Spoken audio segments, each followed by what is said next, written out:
Every day there is so much noise around crypto news here, crypto news there. Should we buy altcoin A or sell altcoin B? But sometimes it makes sense to just step back, to think about the fundamentals. Why is Bitcoin worth many billions of dollars, when in the end it's nothing but a distributed database? Lex Fridman interviewed the author of The Bitcoin Standard, one of the most popular books in the crypto scene. It's 6 minutes, very well spent. Let's watch it together. Let's return to the basics. What is Bitcoin? We started with what is money?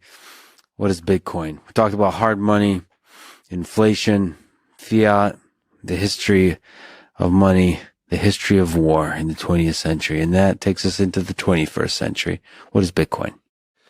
Bitcoin is a software, and it's a distributed software to operate a peer-to-peer network between members who are all equal on the network. They're all peers.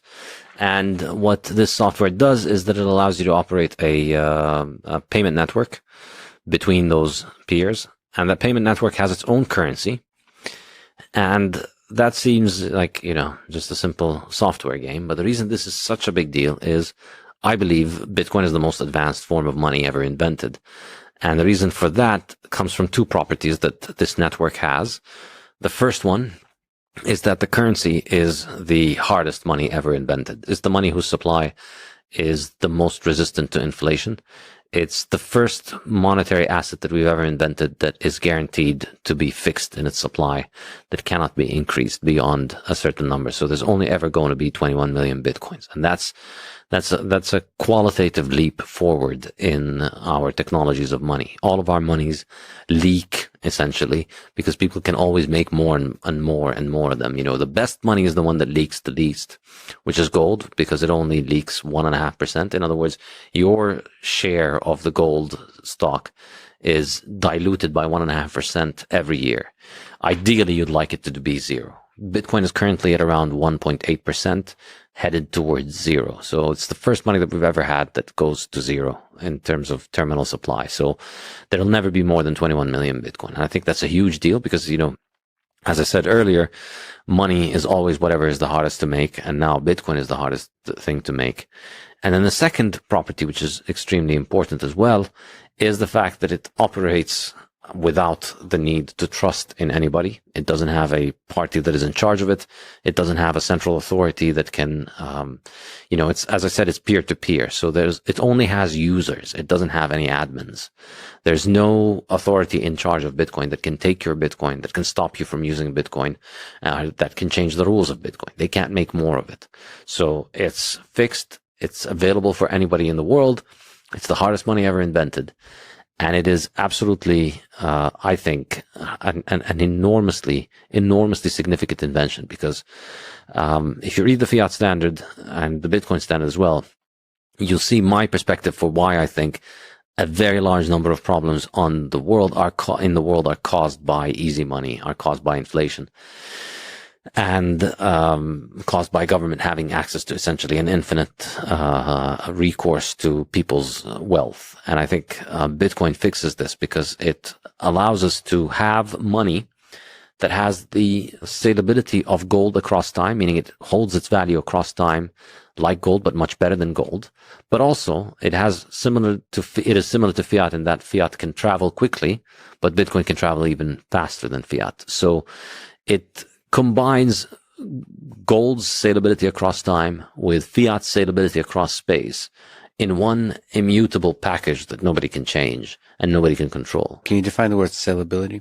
Salability is the essential property of money. It's the ability of a good to be sold easily on the market, specifically to be sold without much loss in its value. So houses are great for living in, but they're not very saleable. If you want to sell a house, you can't just click a button and sell a house and have a giant market of people buying houses from you.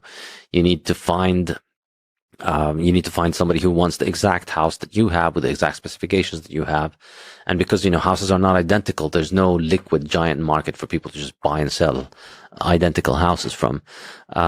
So gold, for instance, has good salability as money because it's a liquid good, it's uniform, and people are always buying it Fiat dollars have great sellability because everybody's always buying and exchanging dollars for other goods.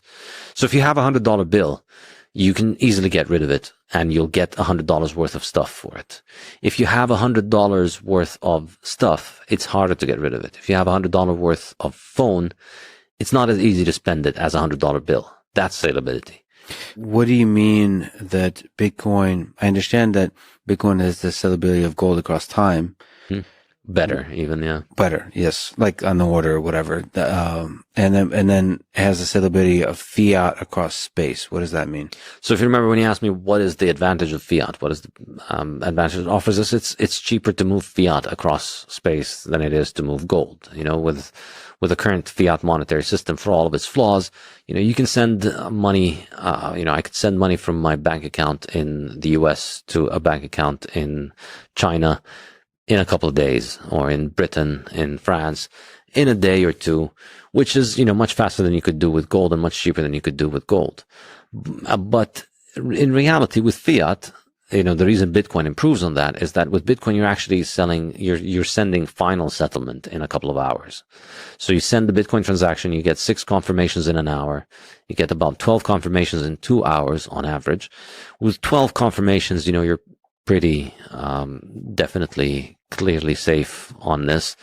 So within a couple of hours, you could send $1 billion across the ocean and have final settlement on them. It's not just that you've sent a credit obligation that's going to need weeks and months to settle, which is the case with fiat.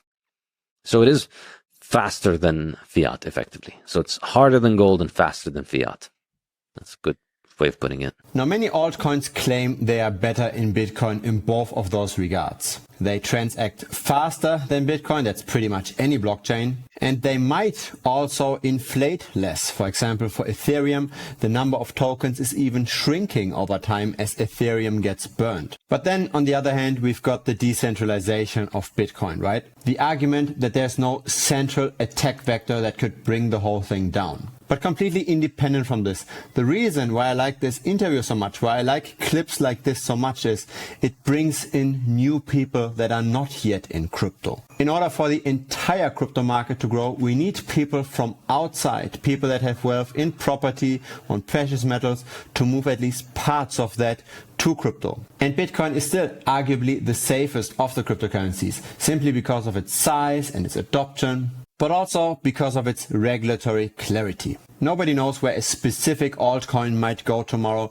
Nobody even knows where the altcoins in aggregate might go. But if you have a lot of capital to deploy, you want to have it somewhat safe. You don't want to necessarily risk it to go down by 90 or 95%, something that very easily can happen for the majority of altcoins even. So this is the kind of content that makes sense to outside investors as well. You don't have to deal with the technical details of the blockchain. You don't have to understand what Ethereum virtual machine compatibility is. You don't have to use MetaMask. You simply just learn that allocating to Bitcoin might be the better alternative than allocating to gold, for instance. If you're looking for a community to discuss about Bitcoin, feel free to join us at Bitcoin Strategy Channel. You can search for that within the Telegram app, or you can click the link down below. Looking forward to chatting with you.